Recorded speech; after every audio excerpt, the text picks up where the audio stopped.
Your carry-on can be perfectly sized, perfectly packed, and still be illegal at the airport.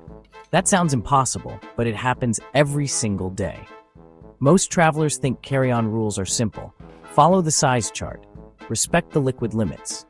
If TSA lets your bag through, you're safe. That's the assumption almost everyone makes. And that assumption is exactly why people get caught off guard.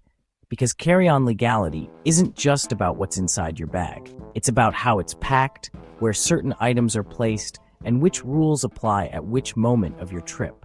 Some of these rules aren't posted, others aren't explained at all. And here's the uncomfortable part. By the time TSA opens your bag, the mistake has already happened. If TSA lets it through, people assume the bag is cleared. That moment, when your carry-on slides off the X-ray belt and back into your hands, feels like approval. No alarms, no questions, no delay. For most travelers, that's the mental finish line. They assume the bag is now legal for the entire trip. But that's not how the system works. TSA only checks for security threats. They don't approve bags for airline policies. They don't care how full overhead bins will be. And they don't make the final call on whether your carry-on can stay with you on the plane. Airlines operate under a completely different set of rules. Weight limits, aircraft balance, cabin storage capacity, even route-specific restrictions, and none of those are enforced at the checkpoint. Then there's the gate. Gate agents have broad discretion to reject carry-ons that were already screened, already cleared, and already carried through the terminal without issue. And when that happens, travelers are stunned because they thought the hardest part was already over. But the real problem doesn't appear at security. It shows up much later. Individually legal items can become illegal when packed together. That's the part almost no one explains. Travelers check item lists one by one. This is allowed. That is permitted. Nothing sharp. Nothing oversized. So they pack confidently, assuming legality is additive. If each item is fine on its own, the bag must be fine too. But screening doesn't work that way. Certain combinations change how a bag is interpreted by scanners, airline staff, and safety rules. A power bank packed tightly against metal tools doesn't look like two normal items anymore. Food packed with frozen gel packs may stop being snacks and start being treated as regulated cooling materials. Lithium batteries placed deep inside dense electronics don't just raise questions, they raise flags. What makes this feel unfair is that nothing about the items themselves changed. Only their proximity did. Only their placement did. And yet the outcome is completely different. Travelers don't hear a warning when they pack this way. There's no message at the airport, no sign at the checkpoint. The bag simply gets pulled aside, delayed, or quietly marked for further review. And this is where travelers don't get a warning.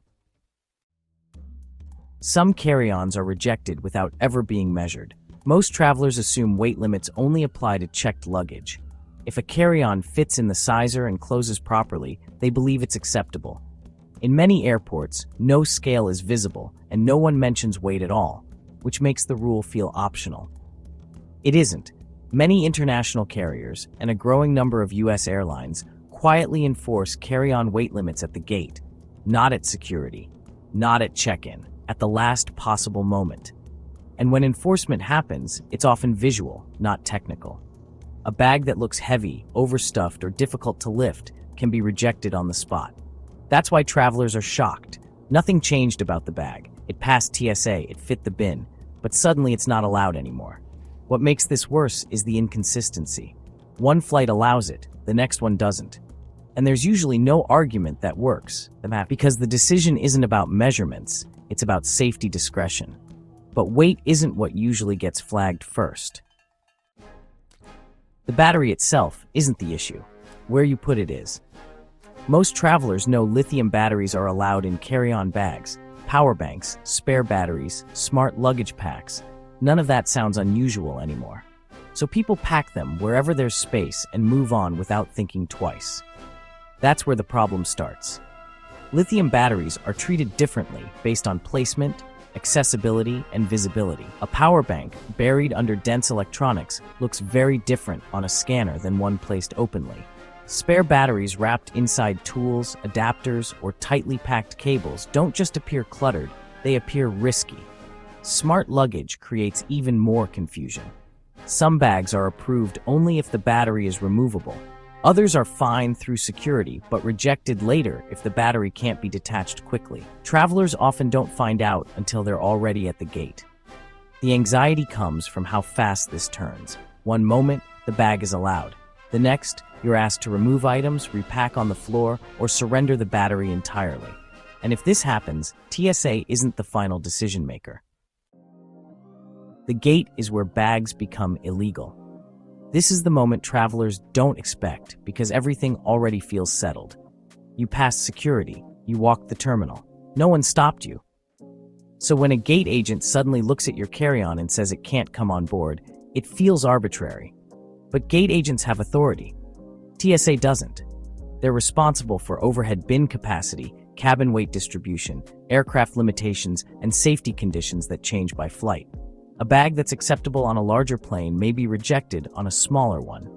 A carry-on that fit earlier can be denied if the cabin fills faster than expected. What makes this feel powerless is that the decision is final. There's no rescreening, no second opinion. Once the call is made, the bag is no longer treated as a carry-on, even if nothing about it changed. Travelers often try to explain that TSA cleared it, that it flew last week, that it meets size rules. None of that matters at the gate, and people lose their bags right here. Once it's force checked, the rules change instantly. A bag that was in your control moments ago is suddenly tagged, taken, and sent below the aircraft. There's no time to rearrange it, no chance to remove valuables, and most travelers don't realize what they just agreed to by handing it over. Airlines treat forced gate checks very differently from standard checked luggage. Liability is limited, especially for electronics, batteries, cash, and fragile items. Even when the check wasn't your choice, compensation rules often don't change. That's where regret sets in. People assume the airline will take responsibility because the bag was taken at the gate. But policies are written to protect carriers, not passengers. If something goes missing or arrives damaged, the claim is often denied quietly, citing restricted item clauses. By the time travelers read the fine print, it's too late. The bag has already flown. The loss has already happened, and the explanation feels cold and technical. This is why compensation usually fails. Airlines actually ban things that TSA doesn't, and honestly, that's another detail most travelers never really separate in their minds. If an item passes security, folks just assume it's approved for the flight. But airlines maintain their own prohibited lists, and those lists don't always match up with what TSA allows through a checkpoint. Certain personal electronics fall into this gap. Devices with high-capacity batteries, self-balancing equipment, or internal power systems might be allowed at screening, but then refused by the airline entirely. Compressed or pressurized items create a similar kind of confusion. They don't trigger alarms at security, but they definitely raise concerns once cabin safety rules apply. What makes this so frustrating is just how quietly these refusals happen. There's rarely any announcement, no warning at the gate display. Usually, the first time a traveler hears about the restriction is when the bag is already being tagged. And honestly, the confusion isn't accidental. Policies can vary by airline, aircraft type, and even the route. Something accepted on one carrier may be refused on another, flying the exact same path. And enforcement has increased recently. This all started changing without any real announcements. Many travelers report that carry-on rules feel stricter than they were even just a year ago. Bags that used to pass without comment are now being pulled aside. Items that never raised questions are suddenly triggering delays. And yet, there's been no clear public update explaining why. Part of this shift seems to come after recent onboard incidents and safety reviews. Airlines have become more cautious about what enters the cabin, especially items involving batteries, dense electronics, or compressed materials. At the same time, staffing changes mean decisions are being made faster, with less discussion. There's also increased reliance on automated screening systems. AI-assisted analysis flags certain packing patterns more aggressively, even when individual items are technically allowed. That doesn't mean a rule changed on paper. It means enforcement changed in practice. The unease really comes from not knowing what will trigger attention anymore. Travelers feel like the line moved, but no one marked where it is now. But, most people still miss the same step. The single packing mistake. It's not what you pack, it's how you pack it. This is the mistake that quietly turns a legal carry-on into a problem. When items are packed densely, layered tightly, or tangled together, scanners just can't clearly identify what they're seeing. Loose batteries shift, cables overlap, electronics stack into one dark mass that blocks visibility. From the traveler's perspective, the bag is efficient. From the system's perspective, it's unclear. That lack of clarity is what triggers manual inspection. Once a bag can't be quickly interpreted, it gets pulled aside. Items are removed, placement is questioned, and during that process, rules that never really mattered before suddenly come into play. What makes this realization uncomfortable is just how common the mistake is. People pack this way to save space, to stay organized, to avoid checking a bag, and none of it feels wrong until the bag is already flagged. At that point, legality becomes subjective. Decisions are made quickly, and explanations are minimal. And this leads to one final consequence. Once you're flagged, everything just slows down. What most travelers don't realize is that a single carry-on issue rarely ends with just one inspection. When a bag needs extra review, it often gets noted. Not as a punishment, but, more as a precaution. And that note can actually follow the bag through the rest of your journey. Future screenings become less routine. The same carry-on is more likely to get pulled again. Items are rechecked. Questions repeat. What felt like bad luck starts to feel, pretty predictable. This creates urgency and stress, especially when your connections are tight.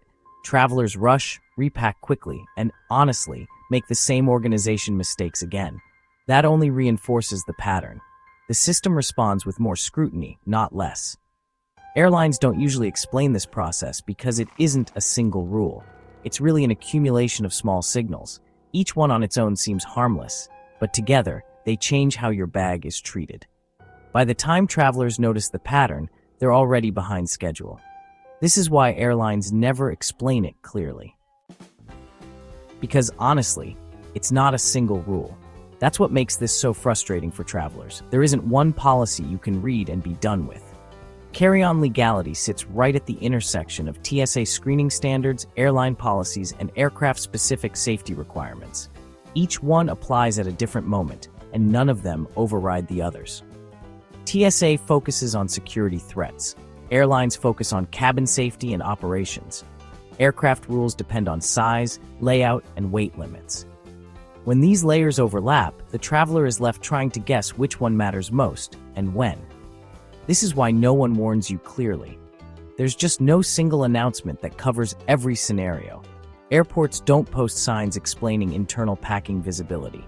Airlines don't summarize discretionary gate authority, and TSA doesn't explain what happens after security.